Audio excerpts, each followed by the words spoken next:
फाटला गेला, पुन्हा घेतले कट्यार, पुन्हा छत्रपती शिवरायांच्या मस्तकावर मारली, पुन्हा टारंगर फाटला गेला. महाराजांना धोक्याची जाणीव झाली, काढली दिशी खुपसली खानाच्या पोटात, घेतली कट्यार, खुपसली खानाच्या पोटात, टरा टरा खानाचा कोथळा बाहेर पडला. दिवस जाऊ लागले. मासाहेब जिजाऊन भल्या पहाटे उठावं, शिवाई देवीच्या मंदिरात जावं, देवीची पूजा अर्चा प्रार्थना करावी आणि तासन तास त्या देवीला साकडं घालत बसावं. एके दिवशीचा प्रसंग आहे. भल्या पहाटे मासाहेब उठल्या, शिवाई देवीच्या मंदिरात गेल्या. धूप दीपांचा सुगंध दरवळू लागला आणि दिस आता डोक्यावर आला. बराच वेळ झाला, राणी साहेब जिजाऊ अजून गडावर आल्या नाही. म्हणून गडाचे गडकरी विजय शुद्धोजी विश्वास यांच्या धर्मपत्नी लक्ष्मीबाई पाय उतार झाल्या आणि त्याच वेळेस दूर दड्या कड्या कपारीतून कुठून तरी डोंगरातून एक केविलवाणी किंचाळी मासाहेबांच्या कानावर पडली. आई ग आई आई आई, वाचवा वाचवा, कुणीतरी वाचवा. आणि त्या आवाजानं मासाहेबांचं काळीच फडफडू लागलं, भात्यासारखं भरभरू लागलं. अरे 100 पाखरं झाडावर बसावं, दगड मारावं आणि 100 पाखरं फाड फाड फाड फाड फाड फाड फाड फाड उडावं, तसं मासाहेबांचं काळीच धडधडू लागलं. कुणाचा असेल आवाज, कुणाचा असेल आवाज, कुण्या तरी एका कोवळ्या लेकराच्या आबरूला धोका आहे, जायला हवं. आणि मासाहेब तपापत्या उरानं उठल्या, एक एक एक एक पाऊल टाकत टाकत दिंडी दरवाजा जवळ आल्या. अवघडलेल्या अवस्थेत त्याच वेळेस लक्ष्मीबाई मासाहेबांजवळ आल्या. पाहतो तर काय, आऊसाहेब, आणि दोन्ही हात समोर करून म्हणाल्या, कुठं निघाला आऊसाहेब, कुठं निघाला सा. आणि मासाहेबांनी सांगावं, लक्ष्मीबाई बाजूला व्हा, पुन्हा तरी एका कोवळ्या लेकराच्या आबरूला धोका आहे, जायला हवं, नाहीतर त्या लेकराच्या आबरूची लक्तर बेशीवर टांगली जातील. लक्ष्मीबाई बाजूला व्हा. पण काही केल्या लक्ष्मीबाई ऐकायला तयार नाही. लक्ष्मीबाई ऐकायला तयार नाही. मासाहेबांनी म्हणावं, लक्ष्मीबाई बाजूला व्हा, जाऊ द्या, कुण्या तरी लेकराच्या आबरूला धोका आहे, नाही गेले तर तिच्या आबरूची लक्तर बेशीवर टांगली जातील. आणि तशा लक्ष्मीबाई मासाहेबांच्या पायात पडल्या. राणी साहेब, अवघडलेला हायसा तुम्ही, पोटूशी हायसा तुम्ही, आणि अशा वक्ताला जातासा. आणि राणी साहेब, अहो कोणत्या कोणत्या लेकराची आबरू तुम्ही वाचिवतान हो. अजून 15 दिवस नाही झाले हो. एक तर नेताटी पोर लगीन करून म्हणून शान गावात काय आली, आणि लहानशा नंदीला शेणकूर कराय म्हणून बाहेर काय पडली. पण त्याच वेळेस यवनांची टोलधार आली, आणि त्याच वेळेस त्यातल्या एका यवनानं त्या लेकराचं रूपणं पाहिलं, घाबरली, भेदरली, शहारली, तळून चुकला त्या लेकराला. माझ्या आबरूची लक्तर बेशीवर टांगली जाणार. तपापत्या उरानं उडून झाला, त्या उरानं ते लेकरू धावत धावत निघालं, घरात घुसला, दार बंद केलं. अरे रे किबीत यवनानं टाच मारली, घोड्यांच्या टापांचा आवाज आता त्या लेकराच्या दिशेने आला. घोडा घरासमोर थापला, घोड्याच्या टापा बंद झाल्या. रेकिबीत पाय अटकावला आणि तो यवन खाली उतरला आणि धार धार धार धार लाता दारावर मारू लागला. दार तोडलं, घुसला, हात धरला त्या कोवळ्या लेकराचा हात, ओढलं फरफटीत बाहेर, टाकलं घोड्यावर, नेलं रानोबळ. आबरूची चिंदडे चिंदडे केले, तिच्या आबरूची लत्तर बेशीवर टांगली गेली. वाचवा वाचवा, आई बाबा. ओळं लेकरू ओरडत राहिलं आणि त्याच्या ओरडण्यानं थरारला इथला मातीचा कणकण, भेदरला शिवनेरी, हादरला संपूर्ण महाराष्ट्र. पण कोणी कोणी कोणी म्हणून शान नाही आलं हो, कोणी म्हणून शान नाही आलं औसा, कोणी म्हणून शान नाही आलं. मासाहेब मट्ट दिशी खाली बसल्या आणि मासाहेबांनी म्हणावं, यापासून कोणी वाचवणार नाहीच का लक्ष्मीबाई. आणि तशा लक्ष्मीबाईनं म्हणावं, आऊसाहेब, आता तुमच्या पोटातला ह्यो पोर साक्षात त्या भगवान शिवशंकराला तुमच्या पोटातून जन्म घ्यायला हवा. ह्योच तुमचा पोटातला पोर आता रयतेचा वाली होणार. दिवसा मागून दिवस जाऊ लागले आणि मासाहेब जिजाऊंचे दिवस भरत आले. लक्ष्मीबाई मासाहेबांकडे आल्या आणि मासाहेबांनी म्हणाल्या, आऊसाहेब, तुम्हासनी डोहाळं नाही खावं लागलं, तुम्हासनी काही खावंसं नाही वाटत, चिंचा आवळे कैऱ्या बोरं काही खावंसं नाही वाटत, तुम्हासनी डोहाळं नाही का लागलं.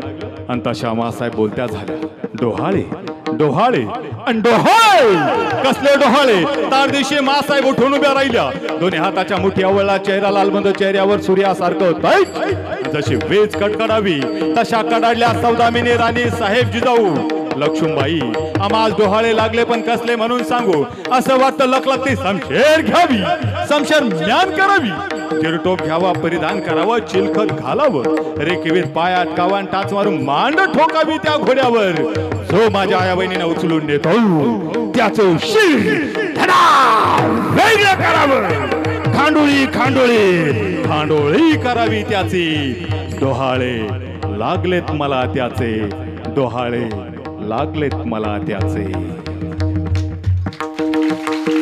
मासाहेब जिजाऊना लागले तार दिवशी मासाहेब उठल्या शिवाई देवीकडे गेल्या पदर पसरला साकडं घातलं नतमस्तक झाल्या त्या शिवाई देवी समोर हे अंबिकेरन चंडिके वरदायनी वरदान दे उन्मत्त हे सिंहासने चिरफाड न्यामज पुत्र दे हे आई शिवाई देवी मला असा पुत्र दे जो शेतकऱ्यांचं राज्य निर्माण करेल कामकऱ्यांचं राज्य निर्माण करेल बहुजनांचं 18 पकड जातीचं 12 बलुतेदाराचं सर्व धर्मियाचं स्वराज उभं करील असा पुत्र मला तू दे जणू काय मासाहेबांचं गाऱ्हाणं त्या शिवाय देवीनं ऐकलं आणि दिवस उजाडला 19 फेब्रुवारी 1630 या महाराष्ट्राच्या मोशेतन जिजाऊंच्या कुशीत यवनांचा कर्दन काळ हिंदवी स्वराज्याचा शिवसूर्य छत्रपती शिवरायांचा जन्म झाला शिवाय देवी पावली शिवाय देवीचा आशीर्वाद म्हणून नामकरण झालं शिवाजी शिवाजी शिवाजी 3 अक्षर नाहीये शी म्हणजे शिकावं कसं वा म्हणजे वागावं कसं जी म्हणजे जिंकावं कसं आयुष्यात किती मोठं संकट आलं तर त्या संकटात शिकावं काय त्या संकटात वागावं कसं आणि त्या संकटावर मात करून जीवन जिंकावं कसं अरे जगण्याचा मंत्र शिकवणारी 3 अक्षरी संजीवनी म्हणजे शिवाजी छत्रपती शिवरायांनी लोककल्याणकारी रयतेचं राज्य निर्माण केलं हे हिंदवी स्वराज्य निर्माण केलं आशीर्वाद मार्गदर्शन जगद्गुरु तुकोबरायांचा पण ही पुण्याई होती कुणाची माझ्या जिजाऊची पुण्याई कशी आली ओ फळाला माझ्या जिजाऊची पुण्याई कशी आली ओ फळाला तो बापाचा बाप रजशुभा जन्मला तो बापाचा बाप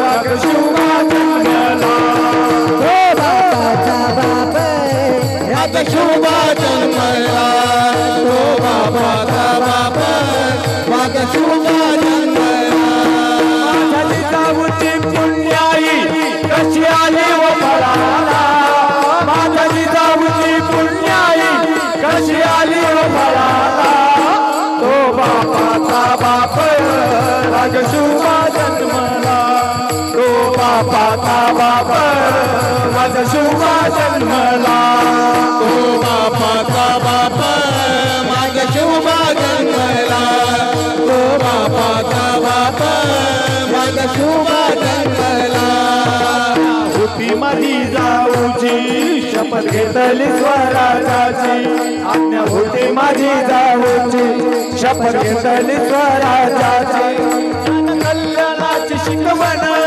जगद्गुरु तुकोबाची जनकल्याणाची शिकवण जगद्गुरु तुकोबाची तोरण बांधील स्वराजाचे या तोरणाकडाला तोरण बांधील स्वराजाचे या तोरणाकडाला वाजव बापाचा बाप वागशुभा जन्मला तो बापाचा बाप वागशुभा जन्मला तो बापाचा बाप वागशुभा जन्मला तो बापाचा बाप वागशुभा जन्मला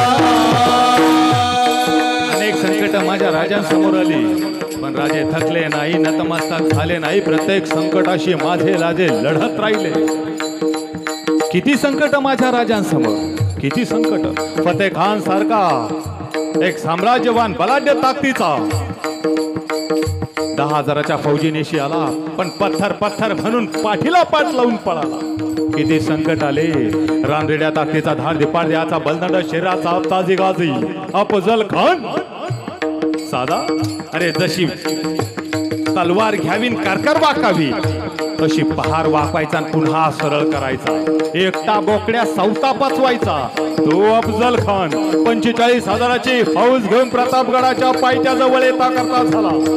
प्रतापगडाच्या पायथ्याशी खान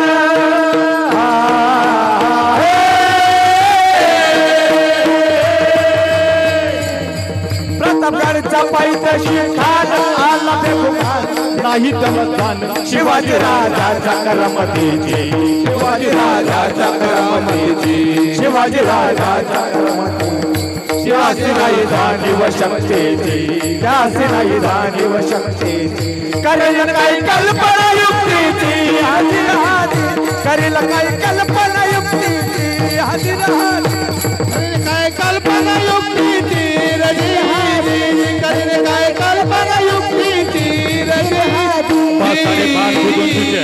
देखने रुबाबदार छत्रपती शिवाजी महाराज 10 अंगरक्षकासोबत येते करते झाले. संभाजी कावजी कोंढाळकर, संभाजी करवर, यासाजी कंक, कोंडाजी कंक, सेती इब्राहिम, जीवा महाला, सुरजी कटके, कांता जिंगळे, विसाजी मुरंबा, कृष्णाजी गायकवाड दिस ढळला आणि राजे प्रतापगडाच्या पायथ्याजवळ आले. हेर धावत आला. राजे विचारते झाले आत कोण कोण, आणि हेर बोलता झाला खान साहेब, कृष्णाजी भास्कर कुलकर्णी आणि सय्यद बंडा. तसे राजे बोलते झाले सय्यद बंडा. सय्यद बंडा काय करतो, भेटीचं काय ठरलं जाऊन सांग खानाला. राजे परत्या पावली माघारी निघाले. हेर कृष्णाजी भास्कर कुलकर्णीच्या कानाला लागला. कृष्णाजी भास्कर कुलकर्णी खानाच्या कानाला लागला. हुजूर, शिवाजी राजे परत्या पावले माघारी निघाले. वैतागला होता, चौताळला होता, संतापला होता. मजल करून खान त्या प्रतापगडाच्या पायथ्याजवळ आला. संतापला, चौताळा, बोलता झाला हुजूर, सय्यद बंडा. क्या सैयद बंडा?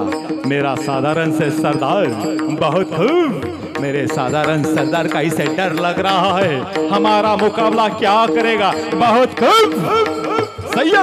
सय्यद बंडा बाजूला झाला आणि पाहता पाहता 5-5.5 फूट उंचीचे देखणे रुबाबदार छत्रपती शिवाजी महाराज शामेने तेथे करते झाले। चबुतऱ्यावर चबुतरा आणि त्या चबुतऱ्यावर एक चबुतरा खान बसलेला होता। छत्रपती शिवरायांना पाहिलं, आनंद झाला आणि आस्ते कदम खाली आला, दोन्ही बाहू फैलावले आणि खान फक्त हसत राहिला। काफी सताय ना का पर तू अबाया उठ पहाड़ के नीचे, अबाया उठ पहाड़ के नीचे। एक पाऊल खान पुढं, राजे 2 पावलं पुढं। खानाने बाहू फैलावले आणि खान बोलता झाला, आओ शिवाजी, आओ शिवाजी, हमारे गले लग जाओ। राजे 3 पावलं पुढं, खान 2 पावलं पुढं आणि पाहता पाहता राजांची खानाची गळा भेट झाली। महाराजांचे बाहू खानाच्या पाठीवर, खानाचे बाहू महाराज राजांच्या पाठीवर पडले। त्याच वेळेस खानानं साधला दगा, महाराजांची गर्दन डाव्या बगले दाबली, जोर वाढला, दाब जाणवला, रक्त साकळलं, सळसळलं, श्वास गुदमरला। काय होतं छत्रपती शिवरायांना कळत नव्हतं। त्याच वेळेस अंगरख्यात लपवलेले कटियार खानानं काढली, छत्रपती शिवरायांच्या मस्तकावर मारली। टर टर अंगरखा फाटला गेला, पुन्हा घेतले कटियार, पुन्हा छत्रपती शिवरायांच्या मस्तकावर मारली, पुन्हा टर टर अंगरखा फाटला गेला। महाराजांना धोक्याची जाणीव झाली, काढली वाघ दिशी खुपसली खानाच्या पोटात, घेतली कटियार, खुपसली खानाच्या पोटात, टरा टरा खानाचा कोथळा बाहेर पडला। दगा दगा दगा दगा करत खान खाली कोसळला। राजे निघाले, कृष्णाजी भास्कर कुलकर्णी सामने आला। महाराजांनी सांग संपवला, पण काही केल्या कृष्णाजी भास्कर कुलकर्णी ऐकायला तयार नाही। कृष्णाजी भास्कर कुलकर्णीचा वार महाराजांच्या मस्तकावर झाला, कोच पडली, गळगळ रक्त ओघावलं। महाराजांनी कृष्णाजी भास्कर कुलकर्णी छाडला, महाराज निघाले। त्याच वेळेस लपलपता दांडपट्टा घेऊन सय्यद बंडा धावला, छत्रपती शिवरायांवर वार करणार। त्याच वेळेस चित्याच्या चपळाईने 10 फूट उंच उडी घेतली आणि त्या सय्यद बंडाचा हात वरचे वर कलम केला आणि इतिहास फुटफुटला। होते होते होते जीवाजी, अरे म्हणून वाचले शिवाजी प्रतापगडावर भगवा डौलाने फडकला. प्रतापगडचे युद्ध झाले.